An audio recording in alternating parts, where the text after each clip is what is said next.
Have you ever wondered why some moments of loneliness reveal more about who you are than years of living with other people?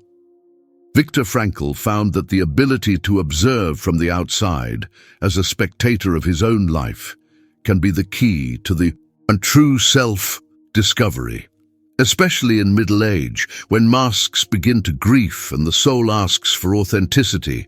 Frankl called this self-arrangement, the unique human ability to step back and observe their own thoughts, emotions, and behaviors.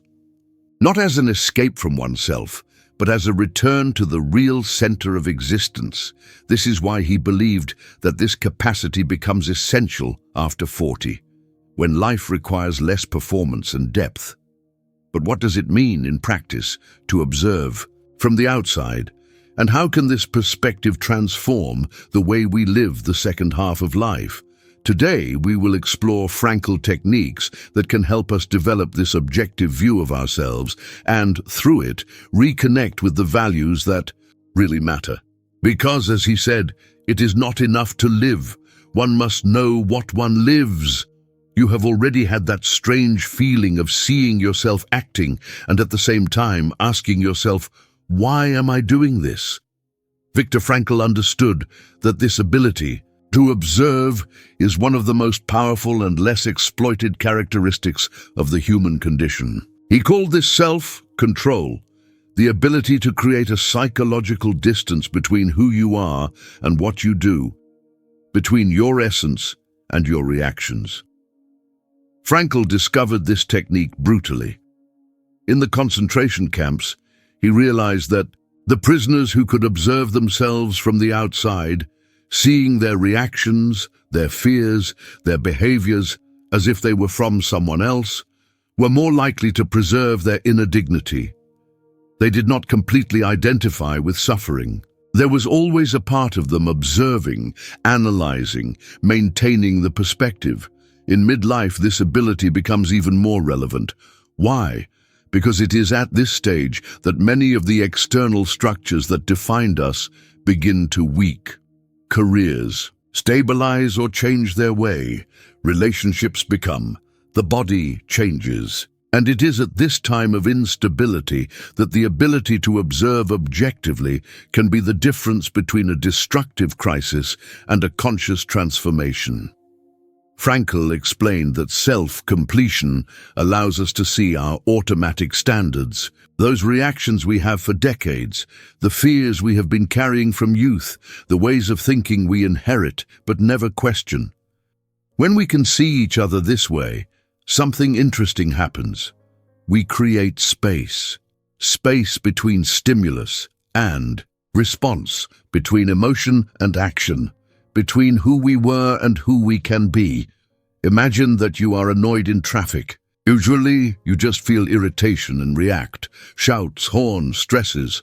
But with self-arrangement, you observe, interesting, I'm annoying with something I can't control. Why does it affect me so much? What does this reaction say about me? It is not repression. It is observation. And in this observation, the possibility of choice is born.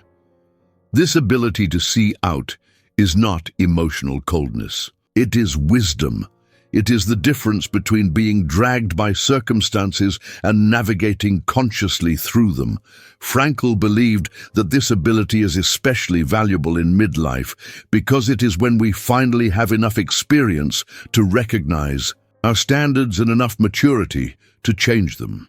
Have you ever seen the same mistakes, having the same reactions, living the same internal conflicts?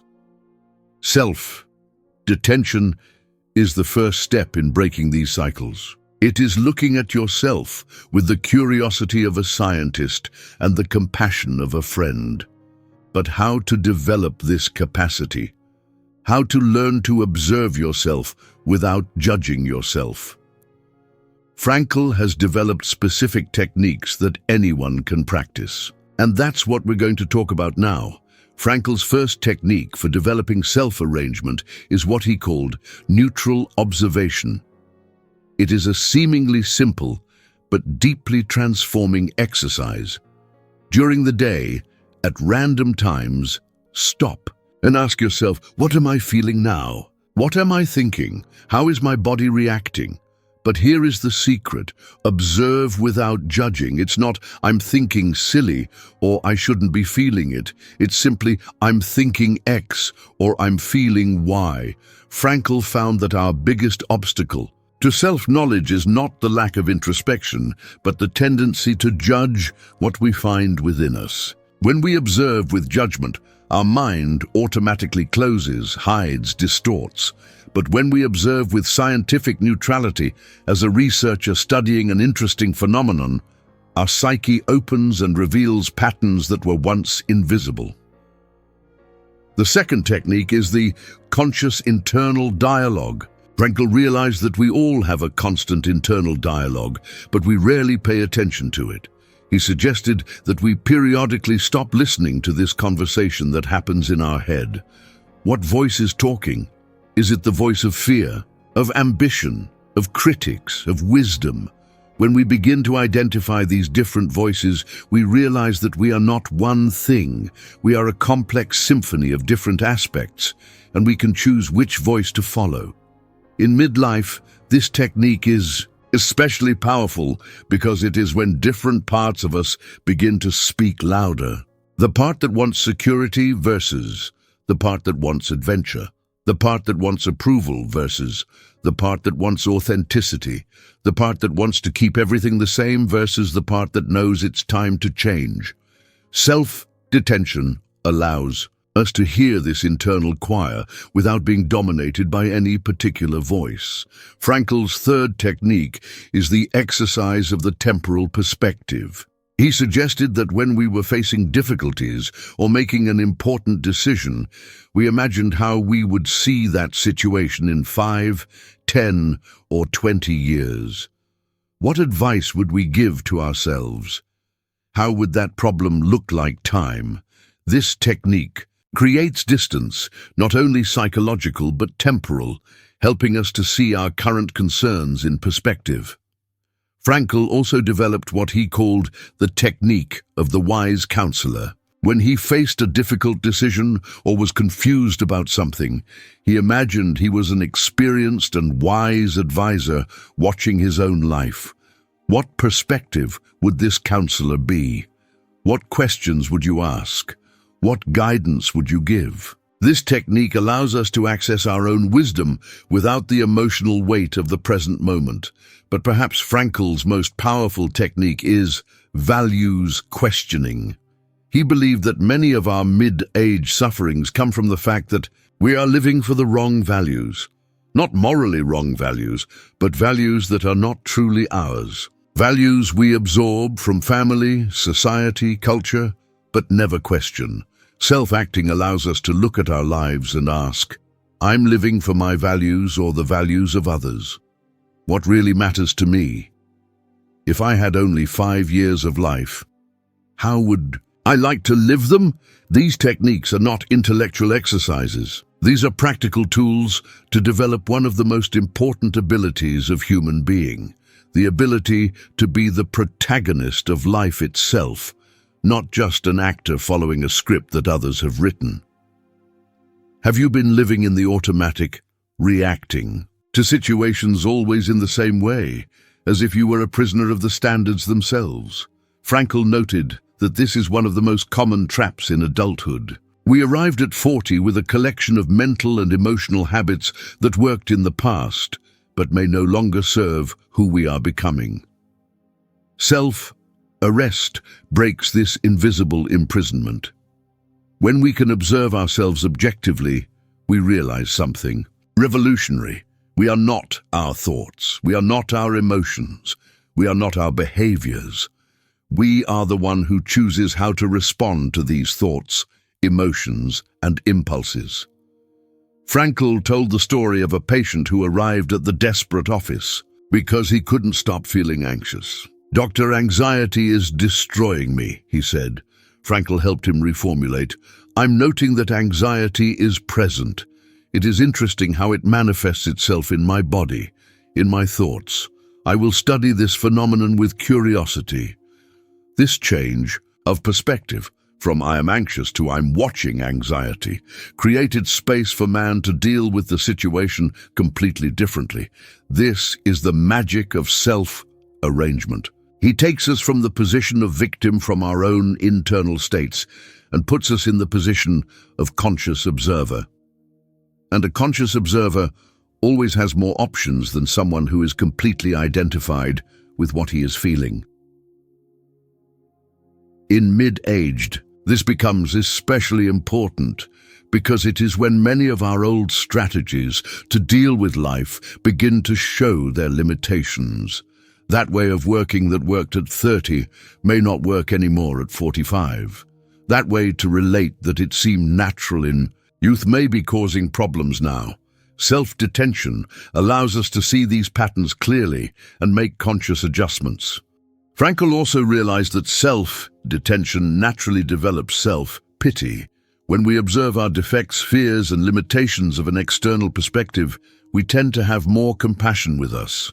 It's like observing a friend going through difficulties. You naturally feel empathy and want to help, not criticize. When we apply this perspective to ourselves, we stop being our worst critics and begin to be our best counselors. But Frankl made an important warning. Self-arrest is not cold emotional detachment. It is not becoming a robot who feels nothing. It is feeling fully, but without being dominated by what you are feeling. It is the difference between being in a storm and observing a storm. You still feel the wind and the rain, but it is not dragged by them. This ability to observe without being overwhelmed is especially valuable in midlife because it is when many intense emotions can arise: regrets for the past, anxiety about the future, sadness for losses, fear of change. Self-detention allows us to welcome these emotions without completely identifying with them. They become temporary visitors, not permanent residents of our psyche. And here is something fascinating. When we stop resisting our emotions and begin to observe them, they often turn or dissolve naturally. It is as if conscious attention itself has a healing power. Frankl discovered that self-detention also reveals something crucial: our authentic values. When we stop being on the autopilot and start consciously observing our reactions and choices, we realize what really matters to us, what really thrills us, what inspires us, what gives us energy. These answers do not come from the mind, but from an honest observation of how we behave when no one is looking. Are you ready to start observing yourself in a new way? To find out who you are when you are not trying to be anyone? Viktor Frankl believed that authentic values are not discovered through theoretical reflection, but through careful observation of how we react to life. "Show me how you live, and I will say what your true values are," he said. Self-detention allows us to do this analysis of ourselves honestly. When we observe our reactions without judgment, we begin to perceive revealing patterns. What really pisses us off? What fills us with energy? What do we do when no one is seeing? These automatic answers, when consciously observed, reveal our real value system, not the one we think we have, but the one who really guides our actions. Frankl developed a specific technique for this he called archaeology of values. For a week, note when you feel more alive, more connected, more at home with yourself. Also note when you feel more apathetic, disconnected, or inactive. Do not analyze at the moment, just note and write it mentally. At the end of the week, look at these standards. They will reveal their authentic values better than any psychological test. In midlife, this discovery can be revolutionary. Many people reach 40 or 50, realizing that they lived for the values of other people, from parents, society, colleagues, without ever stopping to discover their own. Self-detention gives us the tool to make this discovery without having to destroy everything we build. We can adjust the course consciously, bringing more alignment between who we are and how we live. Frankl noted that when our authentic values finally emerge, they are rarely grandiose or dramatic. They are often simple, genuine connection with Others, significant contribution, personal growth, moments of beauty and transcendence, but simplicity does not mean superficiality. These simple values, when authentic, have the power to make sense and direction for a lifetime. He also noticed something interesting. Authentic values often include apparent contradictions. Someone can value both security and adventure, both solitude and connection, both stability and change. Self-arrangement allows us to welcome these contradictions without trying to solve them forcibly. We are complex beings, and our lives can honor multiple values without losing consistency. Frankl's technique to integrate apparently contradictory values was what he called temporal synthesis. Instead of trying to choose between two important values, he suggested finding ways to honor both at different times or different aspects of life. Safety at work and adventure on travel. Solitude in the morning and connection at night. Stability in structure and change in growth. But Frankl made a crucial warning. Discovering our authentic values is just the first step. The second, and most importantly, is to have the courage to live for them. And here it is where self-arrangement shows its true strength. When we can observe our resistances, fears, and excuses with objectivity, we can make more conscious choices about which one to overcome and which one accepts. He told the story of a woman who discovered at the age of 45 that her deepest value was creativity, something she had abandoned decades earlier to pursue a more practical career. Self-detention helped her to observe all the resistances that arose when she thought of resuming creativity. Fear of judgment, financial concern, feeling that it was too late. Observing these resistances as interesting phenomena, not as absolute truths, she has been able to find small but significant ways to bring more creativity to her life. Frankl believed that middle-aged is the perfect time for this. Reconciliation with our authentic values, because we finally have enough experience to recognize them and enough maturity to honor them, even when it requires changes. Self-detention shows us that we do not need to transform our lives overnight. We can make conscious, small but consistent adjustments that gradually align our way of living with who we really are. It is like adjusting the course of a ship. Small corrections, made with consciousness, can lead to completely different destinations. Have you ever observed what your authentic values are? What is your current life saying about what really matters?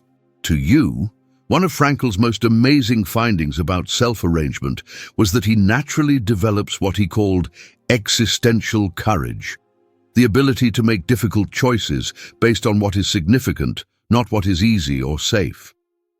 When we can observe ourselves objectively, we realize that many of our fears are actually shadows expanded by our imagination. Frankl said that in concentration camps, he noted that prisoners who had the ability to distance themselves from their circumstances could make decisions based on their values, even in extreme situations. They were no less scared or less vulnerable, but they could see fear as a natural reaction, not as a truth about what they should or should not do. In everyday life, especially in midlife, we face our own internal battlefields, the fear of not having more time, the fear of having wasted opportunities, the fear of being no longer relevant, the fear of facing changes. Self-acting allows us to observe these fears with compassion, but without letting them make decisions for us.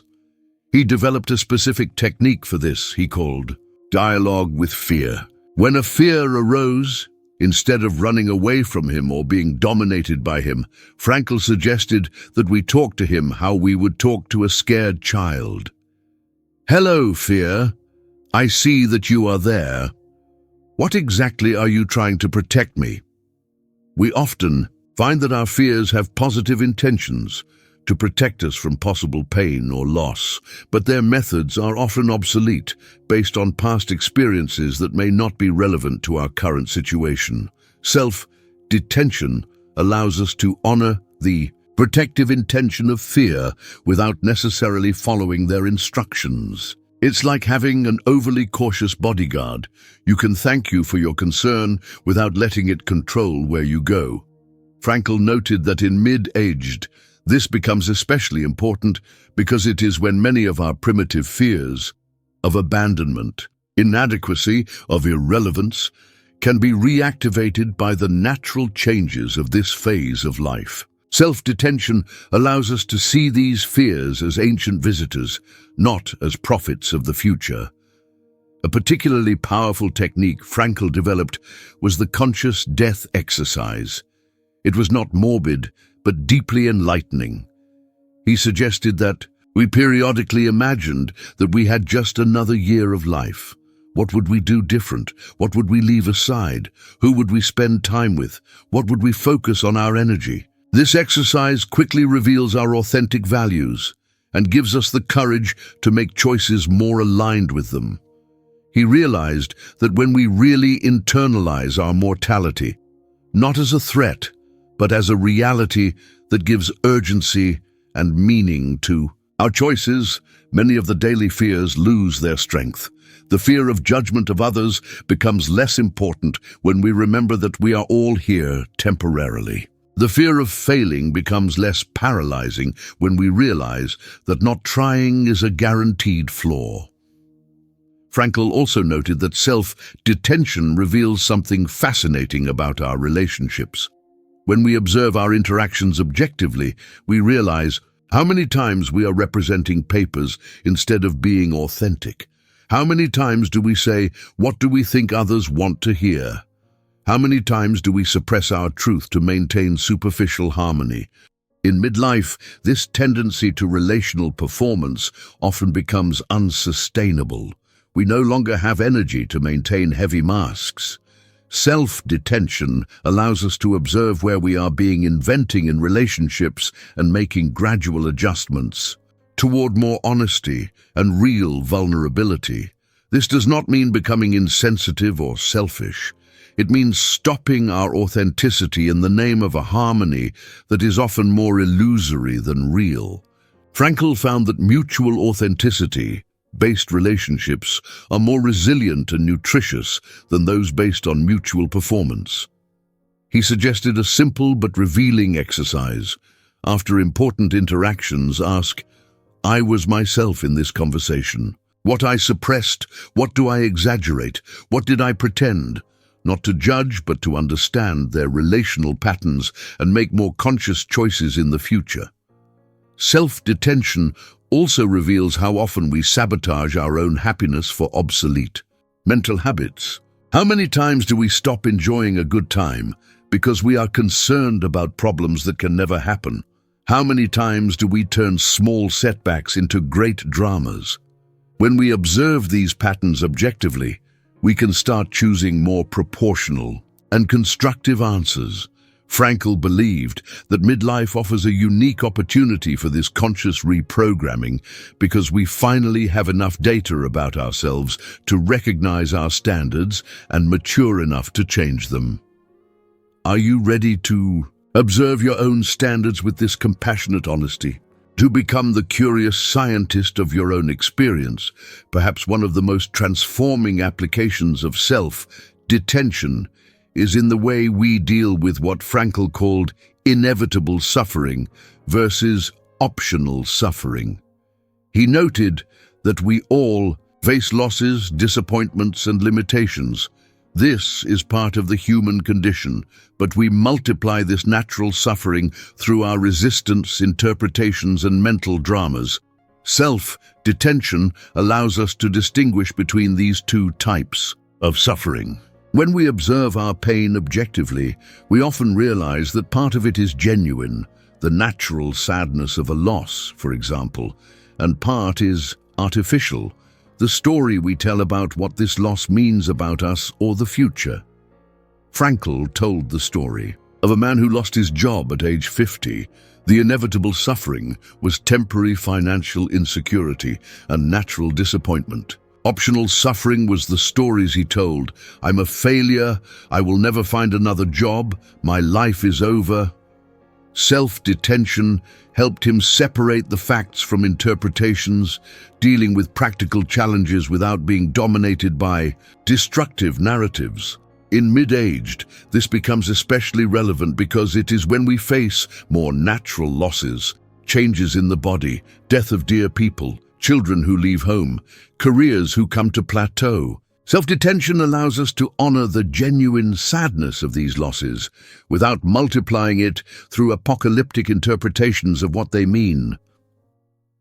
Frankl developed a technique for this he called compassionate separation.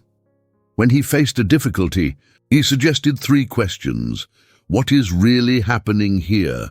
Facts. What am I doing with this situation? Interpretations. And what can I do constructively with that? Action. This sequence takes us from the position of victim, from our own mental dramas, and puts us in the position of conscious protagonist of our answer. He also noted that self-detention reveals how often we create suffering through comparison. We compare our internal life with all fears, doubts, and imperfections, with the external life of others, only what they choose to show. When we observe this pattern objectively, we perceive its absurdity, and we can begin to focus on our own growth instead of the imaginary competition. One of Frankl's most powerful techniques to develop self-detention in everyday life was what he called conscious breaks. During the day, especially before automatic reactions, he suggested a 3-second break to note, what am I feeling? What am I about to do? Is this the wisest answer? These micro-pauses, consistently practiced, gradually expand our space of choice. Frankl realized that self-detention also transforms our relationship with time. When we observe our hurry and anxiety objectively, we often find that they are based on imaginary urgencies. Not everything is really urgent. Not everything needs to be decided today. Not every problem needs to be solved immediately. In midlife, this temporal perspective becomes especially valuable. On the one hand, we recognize that time is limited, and this gives us a healthy urgency to focus on what really matters. On the other hand, we recognize that hurry rarely produces the best results, and that some things need time to mature. Self-arrangement allows us to navigate this paradox wisely. Urgency without haste, focus without obsession, determination without stiffness. Frankl also found that this ability to observe naturally developed gratitude. When we observe our life objectively, we often realize how many good things are present, but we were ignoring because our attention was captured by problems or desires. Self-detention is like cleaning the lens through which we see life. Suddenly, colors and details that were always there become visible. He suggested a simple exercise. At the end of each day, observe 3 things that worked well, 3 little pleasures you experienced, and 3 aspects of your life for which you feel genuine gratitude. It is not forced optimism, but honest observation of what we often ignore when we are on autopilot. But perhaps the most revolutionary aspect of self-detention is how it transforms our relationship with aging. Instead of seeing midlife as loss or decline, we begin to observe it as an opportunity for wisdom, depth, and authenticity. Physical limitations become invitations to develop other capabilities. Losses become spaces for new growth. Frankl noted that people who develop self-detention often go through 3 distinct phases. The first is what he called awakening of observation. When we begin to realize that we can see ourselves, it is like discovering that we have a muscle that we never knew that existed. At first, this capacity is fragile and intermittent. Sometimes we can see each other. Sometimes we are completely dragged by our internal states. The second phase is strengthening of perspective, when observation becomes more consistent and we begin to recognize our standards clearly. At this stage, We can often see ourselves acting automatically, but we don't have enough strength yet to change the standard at the moment. It is like watching ourselves making the same mistake, but with increasing conscience. The third phase is the integration of choice, when observation becomes so natural that it automatically creates space for more conscious answers. We do not eliminate our automatic reactions, but they no longer have absolute power over us. We developed what Frankl called existential flexibility, the ability to choose our answer even in difficult situations. He emphasized that these phases are not linear. We may be in the third phase compared to some standards and even the first compared to others, and this is completely normal. Human development is complex and multifaceted. One of Frankl's most important discoveries was that self-arrangement is strengthened through practice, not through intellectual understanding. You can read 1,000 books about swimming, but only learn swimming. Similarly, you can perfectly understand the concept of self-arrangement, but only develops it by practicing conscious observation day after day. He suggested specific exercises to strengthen this capacity. One of the simplest and most effective was what he called the internal meteorological report. Several times a day, make a brief report of your internal conditions. Cloudy sky with anxious thoughts. Strong sun with optimistic energy. Irritation. Storm passing. This develops the ability to observe their internal states as temporary phenomena, not as permanent identities. Another powerful exercise was the diary of patterns. For a week, write down situations where you reacted automatically, in a way that then realized it was not ideal, not to criticize, but to identify patterns. What kinds of situations tend to shoot your automatic reactions? What emotions are often present? What thoughts do they usually arise?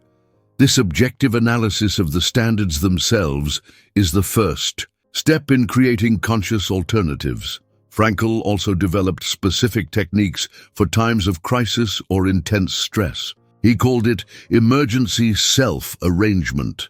When you feel completely overwhelmed by an intense emotion, try these 3 steps. First, name what you are feeling. I'm feeling intense anger. Second, locate where you feel it in the body. Tension in the chest, heat on the face.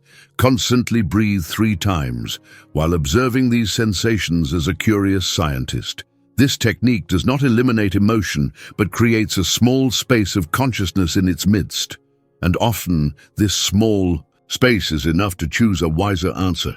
One of the most transformative applications of self-enforcement in middle age is in the relationship with regrets. We all reached 40 or 50 with a collection of and if and should have. Self-arrangement allows us to observe these regrets with compassion, but without letting them contaminate the present. We can recognize part of me still feels weighing for that decision, without concluding my life has been ruined by that decision. Frankl noted that regrets, when observed with self-arrangement, often become wisdom.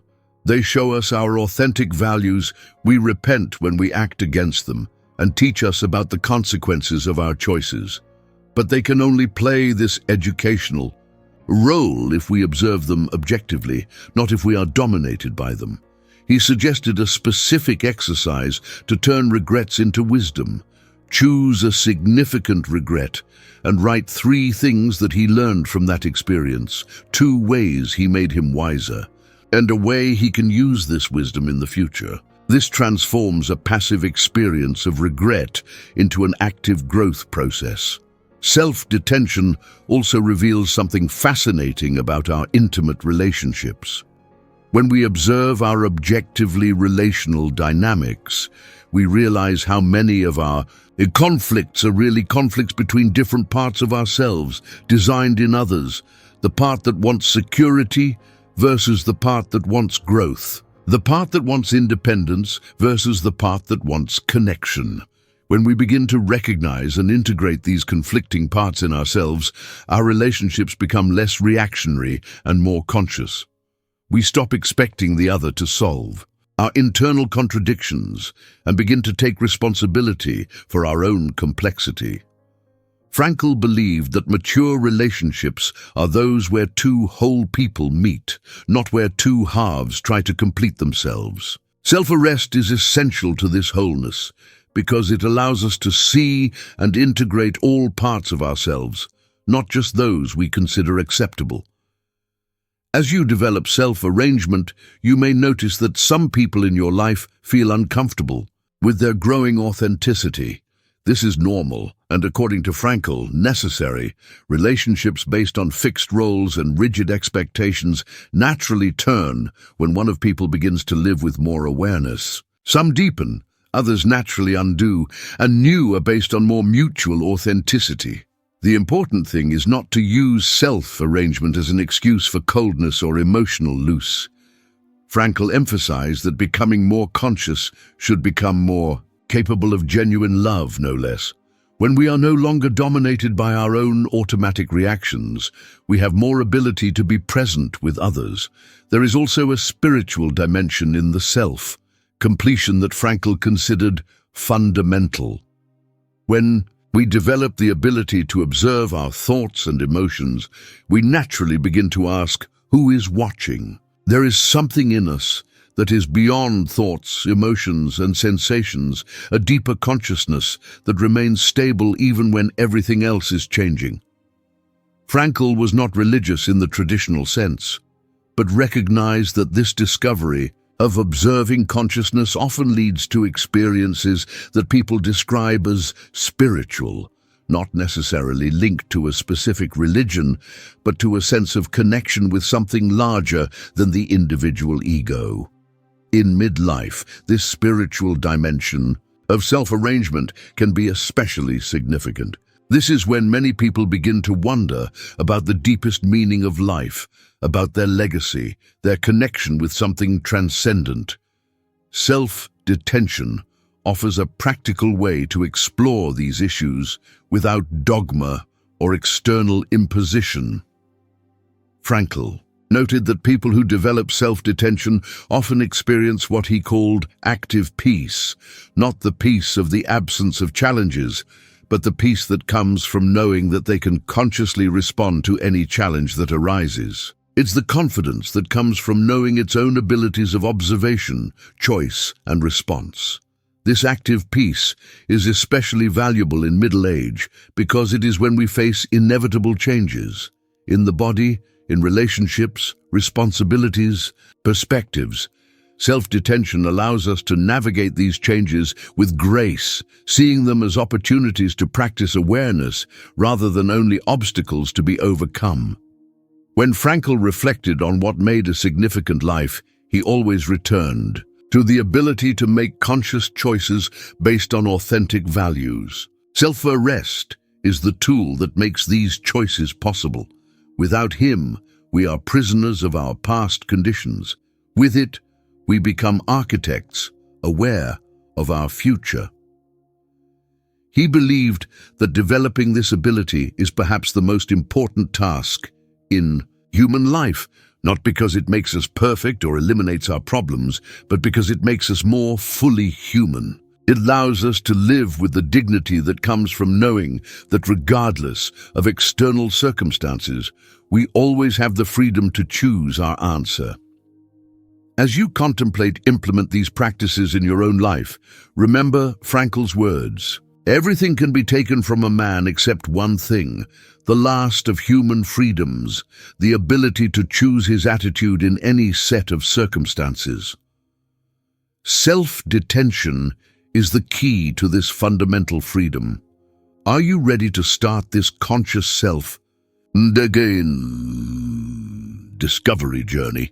To become the wise observer of your own experience, to find out who you really are, when to try to be who others expect.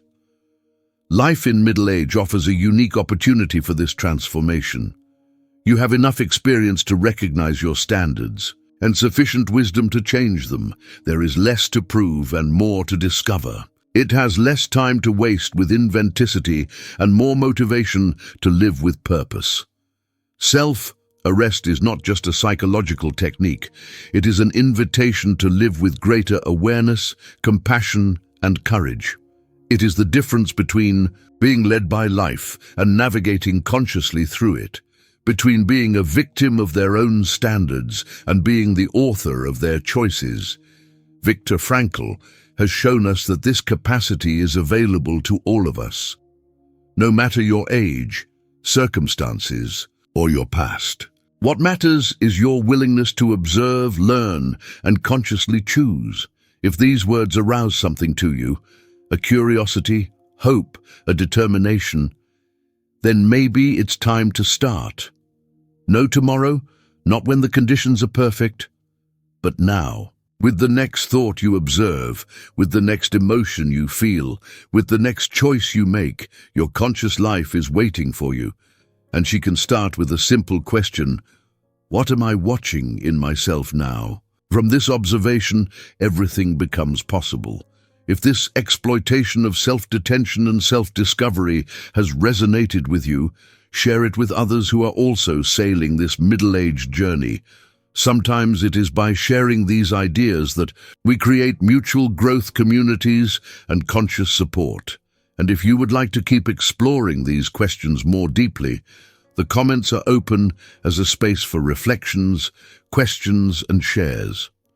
Your self-discovery journey can inspire and enrich the journey of others. Remember, you're not just getting older. You are consciously maturing, and that makes all the difference.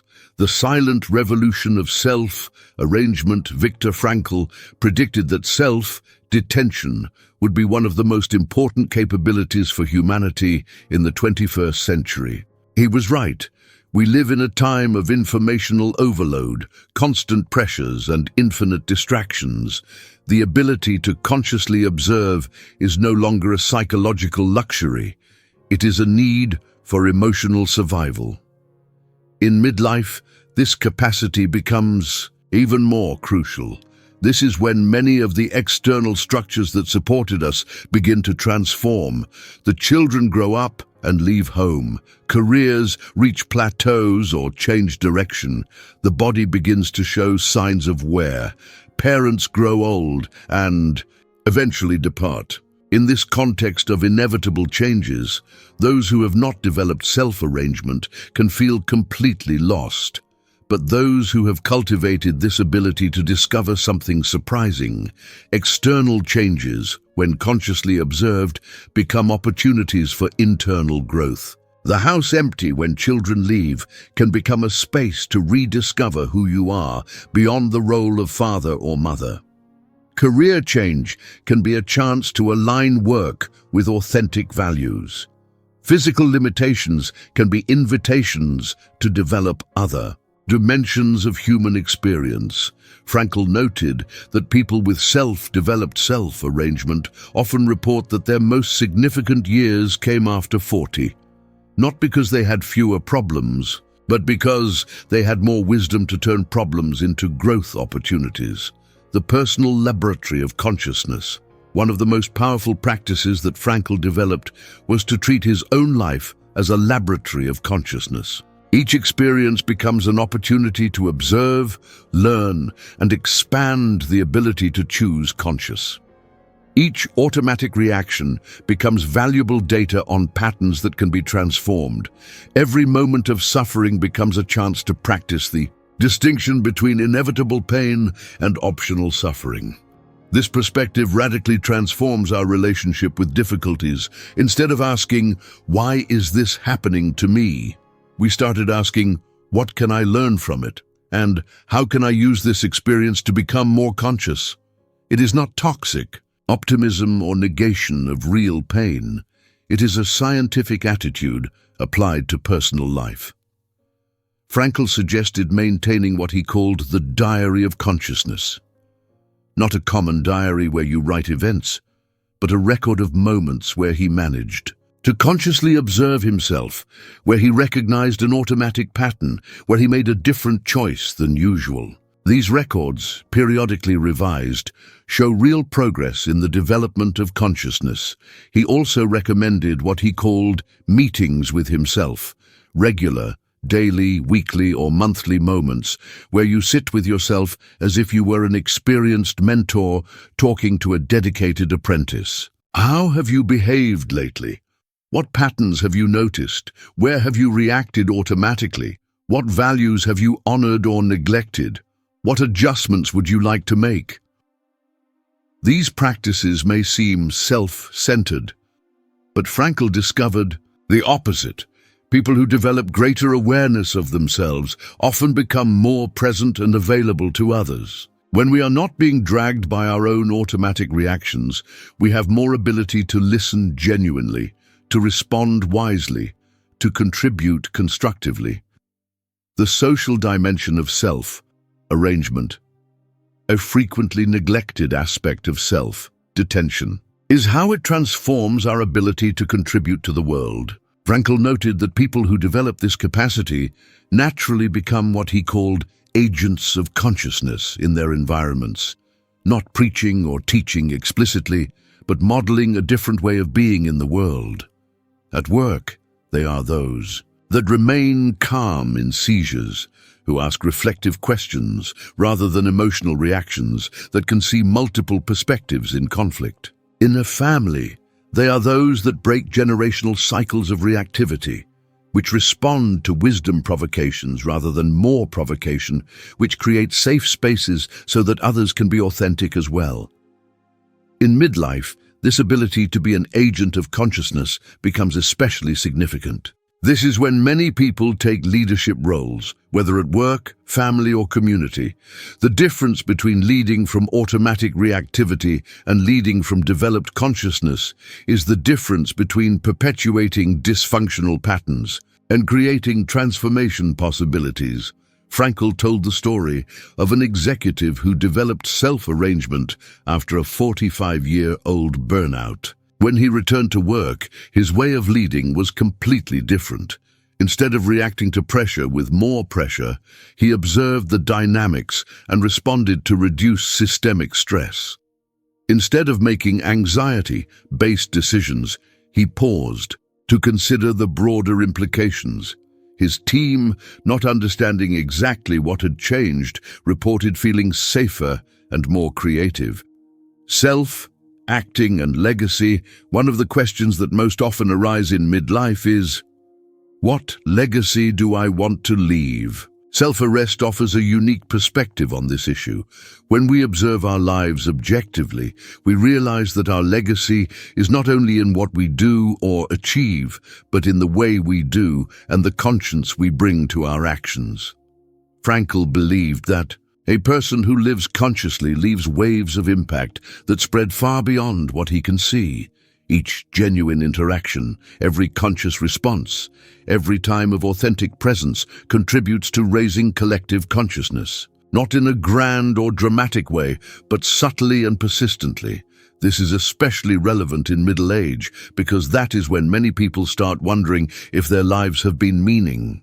Self-detention reveals that meaning is not something you achieve. It is something you bring to every moment through the quality of your presence and conscience. A mother who develops self-arrangement may not change the world visibly, but profoundly transforms family dynamics, offering her children a model of how to consciously live. A teacher with this ability may not be famous, but it touches the lives of hundreds of students through their authentic presence. A retiree who practices self-arrangement may not have great projects, but contributes to the peace and wisdom of his community simply because he is who he is. Integrating self-arrangement in everyday life. The beauty of self-arrangement is that it does not require dramatic changes in external life. It can be developed and practiced within the current circumstances, whatever they are. Frankl emphasized that it is an internal revolution that gradually manifests itself in external transformations, not the other way around. To integrate this practice in everyday life, he suggested starting with moments of consciousness, small periods during the day you deliberately observe. It can be during the brushing of the teeth while waiting for the elevator, in the first few minutes when waking up, or in the last before bed. The important thing is consistency, not the duration. Gradually, these specific observation moments begin to expand. You begin to remember to observe yourself in challenging situations, before important reactions, during significant conversations. Capacity is strengthened through practice as a muscle that is exercised regularly. Frankl also recommended what he called anchors of consciousness, objects, sounds, or sensations that serve as reminders to practice self-arrangement. It may be the sound of an hourly bell, a stone in your pocket you play periodically, or simply the sensation of breathing. These anchors help us remember to return to conscious observation during the rush of the day. The courage to be authentic, perhaps. The most precious fruit of self-detention is what Frankl called existential courage. The ability to be authentically yourself, regardless of external expectations or judgments. This courage does not arise from arrogance or rebellion, but from a profound understanding that authenticity is not just a right, but a responsibility. When we develop the ability to observe ourselves objectively, we realize how many of our choices are based on fears of rejection, need for approval, or attempts to control how others see us. Self-arrangement allows us to see these standards as survival strategies that may have been useful in the past, but now limit our ability to live fully. In midlife, this courage to be authentic becomes especially important. That's when many people realize that they spent decades trying to be who they thought they should be, instead of finding out who they really are. Self-detention offers a kind but firm way to make this transition. It is not a matter of becoming selfish or insensitive to others, but to stop sacrificing their authenticity in the name of a superficial harmony. Frankl noted that mutual authenticity-based relationships and situations are more resilient and nutritious than those based on mutual performance. The eternal present of consciousness, one of the deepest discoveries that emerge from self-arrangement, is what Frankl called eternal gift. The understanding that the only life we really have is this now, right now. Not the past, which exists only in memory, nor the future, which exists only in the imagination, but this present moment where consciousness really dwells. This perception does not make us passive or disinterested in the future. On the contrary, it makes us better able to make conscious choices that honor both the present moment and the future consequences. When we are fully present, our actions naturally align with our deepest values. In midlife, this ability to inhabit the present becomes especially valuable. That's when many people are trapped between past regrets and anxieties about the future, losing the only life they really have. What is happening now? Self-detention teaches us that the gift is not just a point in time, but a quality of consciousness. We may be present even as we plan the future, or reflecting on the past. Presence is the quality of total conscience we bring to any mental activity. The continuity of the journey. Frankl always emphasized that the development of consciousness does not have an endpoint. There is no moment where you dominate self-arrangement and you can stop practicing. It is a continuous journey of deepening, where each level of consciousness reveals new aspects of yourself and life to explore. This can be discouraging for those seeking quick solutions, but is deeply encouraging to those who understand that growth is the very meaning of life. It means that there is always more to discover, There are always ways to deepen your understanding. There are always opportunities to expand your ability to consciously live. In midlife, this perspective of continuous journey is especially comforting. Instead of seeing the years that have passed as lost, or the years that come as limited, we can see all our lives as a continuous laboratory of consciousness, where each experience contributes to our development as full human beings. Viktor Frankl has left us an invaluable gift, the understanding that regardless of our circumstances, we always have the fundamental freedom to choose our answer. Self-detention is the key to exercising this freedom with wisdom and conscience. Your self-discovery journey through self-detention can start now, with the next breath you consciously, with the next thought you observe without judgment, with the next choice that is based on authentic values instead of automatic reactions. Conscious. Life is not somewhere distant waiting for you. She is now available at any time you choose to observe with compassionate curiosity who you really are. And this discovery can transform not only your own experience, but radiate through all your relationships and contributions to the world. The invitation is made. The capacity is available. The only question left is, are you ready to meet self? Arising often experience their most satisfactory and significant years in the second half of life. Not because they have less problems, but because they have more wisdom to deal with them and more clarity about what is really worth it. Can you imagine what it would be like to live with this perspective? Observing your thoughts without being dominated by them, feeling your emotions without being kidnapped by them, making choices based on authentic values instead of old fears. When Viktor Frankl looked at the future of humanity, he saw the development of self-arrangement as one of the most important capabilities we could cultivate, not just for our individual well-being, but for our evolution as a species. Imagine a world where people could observe their destructive impulses before acting on them, where conflicts were resolved through shared perspective instead of reactivity, where important decisions were made from wisdom instead of fear. In your personal life, self-arrangement offers a similar promise, the promise of consciously living instead of automatically, to respond to life instead of just reacting to it, to be the author of his story instead of just one character in scripts that others wrote. Frankl believed it is never too late to develop this ability. He worked with people who made profound changes in his 60, 70, up to 80 years. The neuroplasticity of the brain means that we can continue to develop new ways of thinking and perceiving for a lifetime. The question is not if we can change, but if we choose to take responsibility for this change. Self-detention begins with a simple decision, the decision to pay attention. Attention to your thoughts, emotions, reactions, and patterns. Not to judge them, but to know them, not to control them forcibly, but to create space for more conscious choices. Frankl suggested starting small. Choose a time of day to practice neutral observation.